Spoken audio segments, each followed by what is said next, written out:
واقعی معنوں میں مکمل انسان اور اچھا انسان بننا چاہتا ہے، اسے زمین سے اپنی جسمانی ضرورتوں کو پورا کرنا پڑے گا اور آسمان سے آئے ہوئے علم سے اپنی روحانی ضرورتوں کو پورا کرنا پڑے گا۔ آپ کے اپنے کھانے پینے ہوا پانی سے آپ کے میرے جسم کی نشو و نما ہوتی ہے، علم سے میری اور آپ کی روح کی تربیت ہوتی ہے، میری اور آپ کی روح کی پرورش ہوتی ہے۔ روح کو غذا نہ ملے، روح ویسے ہی چھوٹی اور کمزور رہ جاتی ہے، جیسے جسم کو غذا نہ ملے تو جسم کمزور اور ناتواں رہ جاتا ہے۔ میں آپ کو بتاؤں،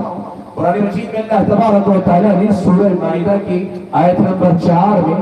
شکار کے مسائل بیان کیے۔ شکار کے مسائل بیان کرتے ہوئے اللہ تبارک و تعالیٰ نے کتوں کی 2 قسم بیان کی۔ ایک عام کتا جس کو سکھایا نہیں گیا، سکھایا نہیں گیا، شکار کی تربیت نہیں دی گئی، اور دوسرا وہ کتا جسے سکھایا گیا ہے، سکھایا گیا ہے، شکار کی اسے تربیت دی گئی ہے۔ قرآن و سنت میں اگر آپ دیکھیں گے، میں نے جس آیت کا حوالہ دیا وہ بھی اور اس کے علاوہ احادیث میں بھی اسلام نے یہ فرق بتایا ہے کہ سکھایا ہوا، سکھایا ہوا، تربیت یافتہ کتا اگر جا کر شکار کرتا ہے تو اس کا شکار حلال ہے، اور اگر غیر تربیت یافتہ کتا شکار کرے تو اس کا شکار حرام ہے، ناجائز ہے۔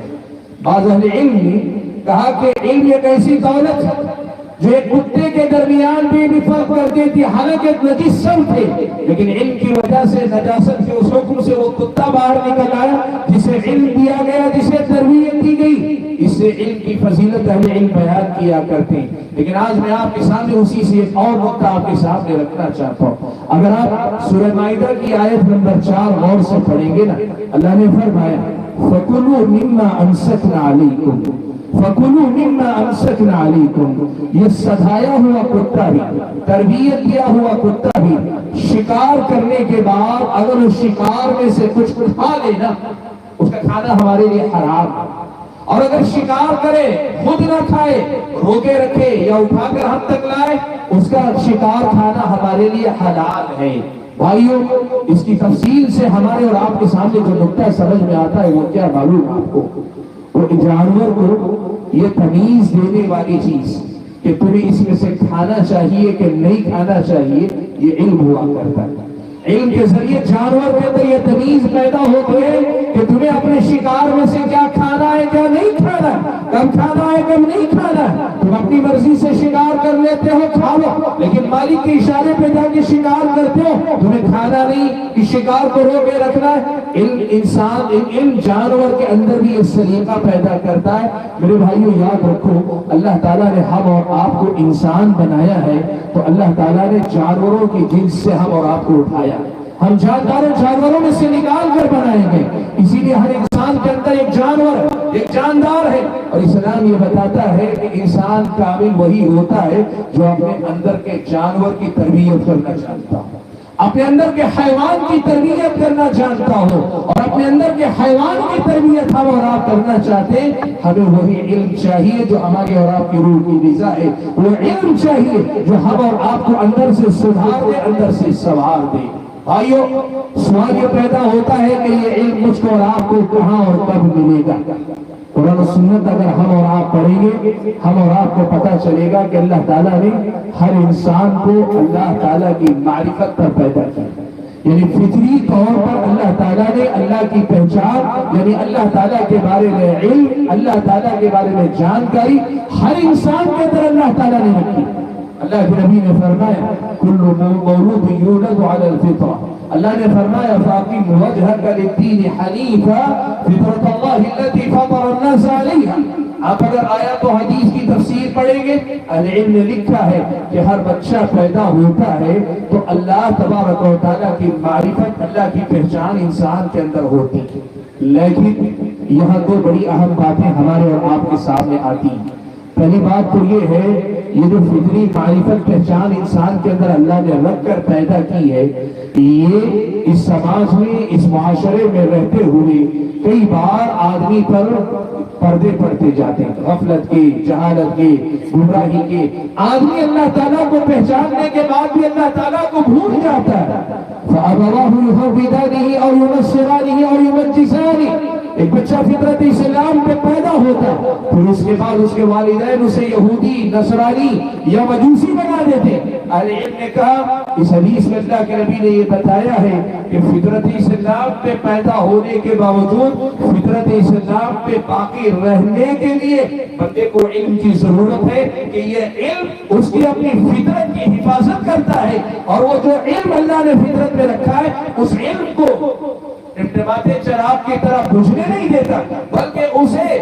اور زیادہ لو دیتا ہے، اور زیادہ بڑھاوا دیتا ہے، یہاں تک کہ وہ اندر سے انسان کو روشن کر دے، انسان کا باطن روشن ہو جائے، اندر سے اس کی بصیرت روشن ہو جائے، اندر سے انسان کے دل کے اندر سے اندھیرے ختم ہو جائے۔ اللہ تبارک و تعالیٰ کے دیے ہوئی اس معرفت کے ساتھ باہر سے علم کی ضرورت ہے۔ اور دوسری بات اہل علم نے لکھی،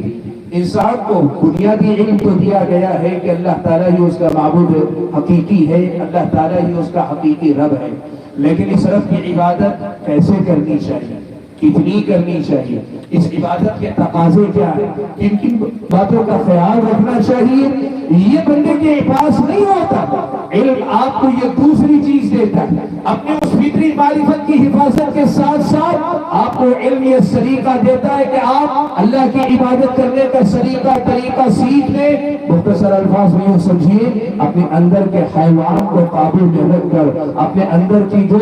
ملکوتی صفات ہے، وہ جو نیکی کا جذبہ ہے، اس کو بڑھاوا دے کر کامل اور مثالی انسان بننے میں یہ علم آپ کو مدد دیتا ہے۔ بھائیو، اگر اس قدر زیادہ اس علم کی اہمیت اور ضرورت میری اور آپ کی زندگی میں ہے تو اگلا سوال یہ پیدا ہوتا ہے کہ یہ علم مجھ کو اور آپ کو اور ہمارے اور آپ کے سماج کے افراد کو کہاں مل رہا ہے؟ وقت اجازت نہیں دیتا کہ میں لمبی گفتگو کروں، مختصراً آپ کے سامنے کہہ دیتا ہوں۔ ہمیں علم ملتا ہے دو تین جگہ سے، دیکھیں۔ سب سے پہلے تو مکتب کی تعلیم، مکتب کی تعلیم سے مراد بچے جو انجمن میں پڑھتے ہیں، صبح شام کے مدرسے میں پڑھتے ہیں، مکتب میں پڑھتے ہیں، وہ جو صبح میں آدھے گھنٹے کے لیے جاتے ہیں، 1 گھنٹے کے لیے جاتے ہیں، کبھی شام میں جاتے ہیں، صبح شام جاتے ہیں۔ کچھ بچے مکتب میں پڑھتے ہیں اور بہت سارے بچے والدین کی گود میں پڑھتے ہیں، ماں سکھاتی ہے، باپ سکھا دیتا ہے، اور بعض اہل خیر کو اللہ نے یہ دیے تو وہ حافظ قرآن کو یا عالم دین کو اپنے گھر تک لے آتے ہیں، پڑھاتے ہیں۔ بہرحال جیسے بھی ہو، دینی تعلیم جو دی جاتی ہے، علم ہمیں کہاں ملتا ہے؟ ایک تو مکاتب کے اندر ملتا ہے، نمبر 1۔ دوسرے نمبر پر علم ہم کو اور آپ کو کہاں سے ملتا ہے؟ ہم کو اور آپ کو کہاں سے ملتا ہے؟ میں آپ کو بتانا چاہوں گا، وہ ہوتے ہیں خطبات جمعہ یا مساجد۔ آپ جانتے ہیں اس وقت ملت کا یہ حال ہے، مختلف مکاتب فکر کی مسجدوں میں خطبات جمعہ کی یہ صورتحال ہے کہ وہاں قصے کہانیاں، ہنسنا ہنسانا اور ادھر ادھر کی باتوں میں وقت گزرتا ہے۔ عام مقصد خطبات جمعہ کم ہوتے، لیکن چلے پھر بھی جو ہوتے وہ مساجد دوسرے جہاں سے آپ کو دین سیکھنے کو ملتا ہے۔ تیسری جو ذریعہ جہاں سے آپ کو مجھ کو دین سیکھنے کو ملتا ہے وہ ہے، اگر لکھنے پڑھنے والے ہو تو کتاب، اور لکھنے پڑھنے والا مزاج نہ ہو تو یہ دینی جماعتیں، یہ جو دینی تنظیمیں مختلف حوالوں سے کام کر رہے ہیں، یہ آپ کو دین سکھاتے ہیں، پروگرام رکھتے ہیں، مختلف قسم کے دعوتی اصلاحی پروگرام یہ آپ کو سکھاتے ہیں۔ نئے زمانے کے اندر آپ دیکھیں گے ایک اور ذریعہ ہے سوشل میڈیا، کہ یہاں سے بھی بہت ساری باتیں لوگوں کو سیکھنے کو ملتی ہیں۔ لیکن میرے بھائی ایک بات آپ مجھے بتاؤ، ان تمام میں سے ہر جگہ دین سکھانے والے آپ کو کہاں ملتے ہیں؟ آپ کو مکتب میں پڑھانے والا ہو، مسجد میں خطبہ دینے والا ہو، یا مسجد میں صبح شام کا درس دینے والا ہو، کتابیں لکھنے والا ہو، یا پھر یہ کہ آپ کے سامنے دینی پروگراموں میں، مختلف جماعت و جمعیتوں کے پروگراموں میں آپ کو دین سکھانے والے ہو، یا پھر یہ کہ سوشل میڈیا کے دور میں آج آپ کو سکھانے والے، یہ سارے آپ کو کہاں سے ملتے ہیں؟ یہ سارے آپ کو کہاں سے ملتے ہیں؟ کبھی آپ نے سوچا، آپ کو اندازہ ہے آپ نے زکوٰۃ سے بڑھ کر مدارس کو دیکھنے کے بارے میں کبھی سوچا نہیں؟ مجھے معاف کریں گے، مدارس کے بارے میں ہمارا اپنا مشاہدہ یہ ہے کہ اہل خیر بھی بڑی تعداد میں کی مدارس کو زکوٰۃ ہی دیتی ہے۔ اللہ کا فضل و کرم ہے، بعض اہل خیر اب نظر آتے وہ زکوٰۃ دینے کے بجائے اپنے عام عطیات سے مدد کرتے ہیں، لیکن بالعموم ہندوستان کی صورتحال زکوٰۃ کے 2.5% پر یہ مدارس چلتے ہیں، لیکن یہی مدارس اور انہی مدارس سے باہر نکلنے والے طلباء، علماء آپ کی تمام دینی ضرورتوں کو پورا کرنے والے ہیں۔ بھائیو ایک بات یاد رکھنا، یہ دین وہ بنیاد ہے کہ اسی سے آپ کی پہچان ہوگی، آپ کی حیوانیت سے اٹھا کے آپ کو انسان بنایا جاتا ہے، آپ کی اس دنیا کے اندر ایک مثالی مسلمان بنایا جاتا ہے، آپ کے رب سے آپ کو واقف کروایا جاتا ہے، آپ کے نبی سے آپ کو جوڑا جاتا ہے، آپ کے اسلام آپ کو سکھایا جاتا ہے، آپ کو اپنا دین دیا جا رہا ہے، اور یہ دین جو دین کہ آپ کے آخرت میں کامیابی کی ضمانت ہے اور اکیلی ضمانت ہے، اور وہ دین جو اس دنیا کے اندر بھی آپ کو ایک بہتر زندگی دینے کی گارنٹی دیتا ہے، وہ دین آپ کو ملتا ہے انہی مدارس کے فارغین کے ذریعے۔ اور آج یہ صورتحال ہے کہ یہی مدارس سب سے زیادہ بے کسی کا منظر پیش کرتے ہیں۔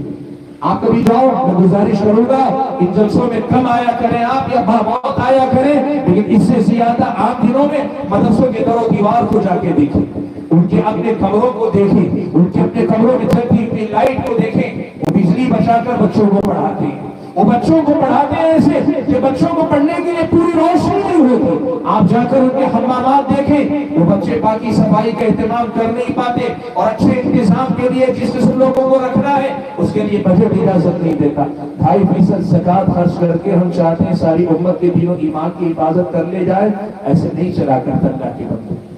اللہ کے بندو، یہ وہ دین ہے جو دین ہماری اور آپ کی دنیا اور آخرت میں کامیابی کی ضمانت ہے، اور یہ دین ہمیں سکھا قوم میں کم سے کم پچھلے 100 سال کی اس ملک کی تاریخ آپ دیکھیں، کم سے کم اس ملک کی پچھلی 100 سالہ تاریخ دیکھو، انہی مدارس کے فارغین نے آپ کی دینی ضرورتوں کو پورا کیا ہے۔ اور اللہ کے فضل و کرم کے بعد اگر اسباب کی دنیا میں بات کریں، آپ کے میرے آبا و اجداد کے دین و ایمان کی حفاظت کا ذریعہ بنے ہیں یہی 2.5% زکوٰۃ سے سیکھ کر نکلنے والے آپ کے اپنے بھائی اور آپ کی اپنی بہنیں جو آپ کو دین سکھاتے ہیں۔ بھائیوں، یہ دینی مدارس کی ضرورت اور اہمیت کو سمجھو، اور ان کی ضرورت کو سمجھتے ہوئے ان کو سنبھالو۔ دیکھو، آج آپ کو معلوم ہے، اگر آپ دیکھنا چاہیں ہمارے اپنے ملک کے اندر موجودہ جو حکومت کا معاملہ ہے، پچھلے اس کے اپنے 8 سالہ دور کے اندر بہت سارے قوانین میں تبدیلی آئی، بہت ساری پالیسیوں میں تبدیلی آئی۔ آپ صرف ایک مسئلہ دیکھیں، مدارس اور مدارس دینی تعلیم سے متعلق کیا کیا قانون تبدیل کیے گئے، کیا کیا پالیسیاں لائی گئیں، آپ حیران رہ جائیں گے کہ اتنے قوانین بدلے گئے ہیں کہ شاید 10 سال بعد مدرسے ویسے نہیں رہ جائیں گے جسے مدارس آج ہم دیکھ رہے ہیں۔ میں آپ سے ایک سوال پوچھنا چاہتا ہوں، ان مدارس کی اتنی زیادہ فکر ہونے کیوں؟ اگر آپ کہتے ہیں مسلم قوم کا معاملہ ہے، میں آپ کو بتانا چاہتا ہوں 5% سے بھی کم مسلم قوم کے بچے مدرسے میں آتے ہیں۔ 95% سے زیادہ مسلم بچے خود اسکولوں اور کالجوں میں جاتے ہیں، چاہے وہ پرائیویٹ اسکول ہو یا گورنمنٹ اسکول۔ 95% مسلم قوم کے بچے جہاں پڑھتے ہیں وہاں اس کے تعلق سے حکومت کی توجہ کم ہے، اور جو 5% سے کم جو بچے جن مدارس میں آتے ہیں ان کے بارے میں اتنے قوانین کی تبدیلی کیوں لائی جائے؟ آپ نے کبھی سوچا اس پر؟ کبھی آپ نے اس میں غور کیا؟ مسئلہ یہ ہے کہ ان کے پیچھے ایک تھنک ٹینک، ان کے پیچھے غور و فکر کر کے ان کو بتانے والے اس ملک کے مسلمان کو مسلمان باقی نہیں رکھنا۔ اس ملک میں مسلمان رہے گا لیکن مسلمان کی حیثیت اور شناخت کے ساتھ باقی نہیں رہے گا، یہ ان کا مشن ہے، اور اس مشن کو پورا کرنے کے لیے انہیں معلوم ہے کہ ان مدارس کو معطل کرنا، یہ ان کے کردار کو گھٹانا ضروری ہے۔ بھائیوں، اگر اپنی نظر سے، اپنے نظریے سے، اپنی سمجھ سے ہم اپنے مدارس کی اہمیت اور ضرورت کو نہیں پہچان پا رہے تو کم سے کم سامنے والے آپ کے مدارس کو جو اہمیت دے رہے ہیں اس کی روشنی میں تو کم از کم ان مدارس کو پہچانیں۔ یقین مانیں، ہماری اور آپ کی دینی ضرورتوں کو پورا کرنے کے لیے فی الوقت اس ملک کے اندر، بر صغیر کے اندر، یہ مدارس اللہ تعالیٰ کی بہت بڑی نعمت ہے۔ اس لیے بھائیوں، ان مدارس میں اپنے سب سے اچھے بچوں کو بھیجا کرو، سب سے اچھے اساتذہ کو لا کے مقرر کرو، اچھی اور اعلیٰ تنخواہیں دو۔ مجھے کہنے دیں اساتذہ کی تنخواہوں کا معیار کیا آپ کو معلوم؟ میں آپ کو کہوں، یہ جو بچوں کی تعلیم ہے نا، جیسے آپ کے اسکول کا ایک اسکیل، پے اسکیل ہوتا ہے، آپ اس سے اس کا کمپیریزن کر کے دیکھ لیں، اس کی آدھی تنخواہ بھی اساتذہ کو نہیں ملتی جو اسکول کے استاذ کو ملتی ہے۔